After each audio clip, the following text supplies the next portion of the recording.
요즘 지자체가 가꾸는 정원이나 가로수길에서 가장 많이 볼 수 있는 식물 중 하나인 이 야생화는 오래전부터 귀한 몸으로 대접받았습니다.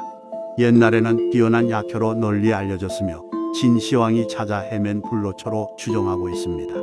하지만 오늘날에는 유럽과 북미 등지에서 관상학적 가치를 인정받으며 정원에서 맞들일 수 없는 식물이 되었습니다.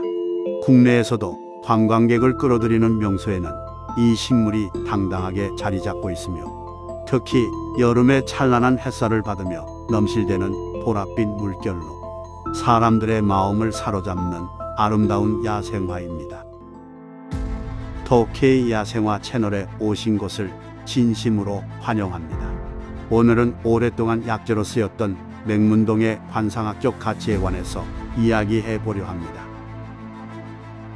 맹문동은 한국, 일본, 중국, 대만 등 동북아시아가 원산지이지만 유럽과 북미 등 서양의 정원에서 아름다움을 먼저 인정받은 야생화입니다. 우리에게 맹문동은 뿌리를 약재로 쓰면 폐질환의 특효를 가진 식물로 알려졌습니다. 또 투병을 마친 환자의 심장의 기운을 돋우고 온기를 회복시키는 자양강장제로 쓰이기도 했습니다. 이런 맹문동의 효능은 영원히 늙지도 죽지도 않는 영약을 찾아 헤매던 진시황의 불로초로 추정하기도 합니다. 하지만 오늘날 주목해야 할 점은 맹문동이 가진 아름다움과 관상학적 가치입니다.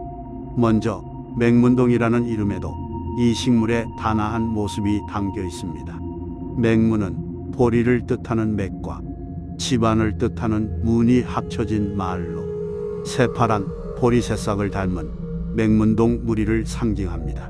그리고 겨울에도 시들지 않고 계속 푸른 빛을 볼 수 있기에 겨울동을 붙여 맹문동이라는 이름이 되었습니다.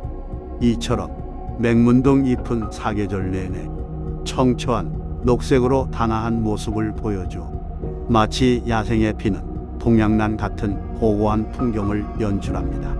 겨울을 잘 견디는 맹문동은 큰 나무 아래 그늘에서도 잘 자라며 존재감을 뽐냅니다.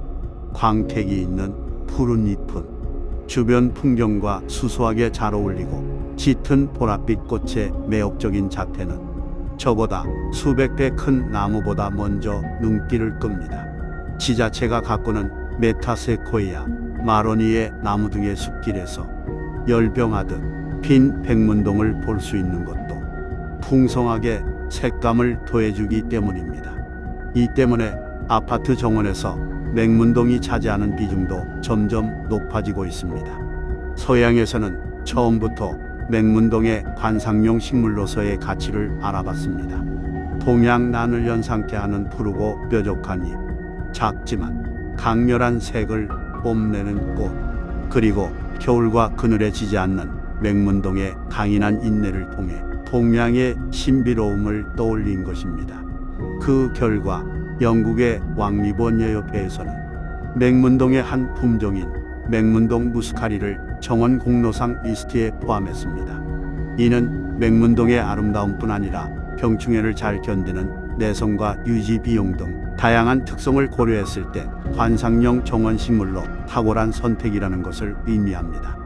최근에는 우리나라에서도 맹문동의 가치가 더욱 높아졌으며 대중적으로 인기 있는 야생화가 되었습니다. 수많은 야생화가 피는 신안 전사섬 분재공원의 맹문동 꽃밭은 인증사진 명소가 되었으며 팬데믹이 종식된 2023년 8월에는 충남 서천 장항에서 제1회 맹문동 꽃축제가 열렸습니다. 뜨거운 여름 날씨에도 불구하고 수많은 사람이 이곳을 찾아 햇볕 사이에서 바람을 따라 일렁이는 맹문동의 보랏빛 파도를 즐겼습니다. 맹문동의 꽃말은 겸손, 인내, 기나긴 기쁨입니다. 나무 아래에서도 다소곳하게 피어 긴 겨울을 버티며 푸르름과 화려함을 동시에 보여주는 맹문동과 참 잘 어울리는 말입니다. 비록 맹문동이 진시황이 찾던 영원 불사의 불로초는 아닐지 모르지만 맹문동의 아름다움만큼은 영원히 변하지 않을 것입니다. 더위가 한풀 꺾이고 선선한 바람이 부는 늦여름과 초가을 사이에 여러분의 정원과 실내 공간에 매혹적인 보랏빛 분위기를 연출하고 싶다면 맹문동을 들이시는 것을 추천합니다. 이 영상이 맹문동의 특징과 역사를 보여드리는 데 도움이 되었다면 구독과 좋아요를 눌러주세요. 그러면 다음에는 더 재미있고 유익한 이야기로 찾아뵙도록 하겠습니다.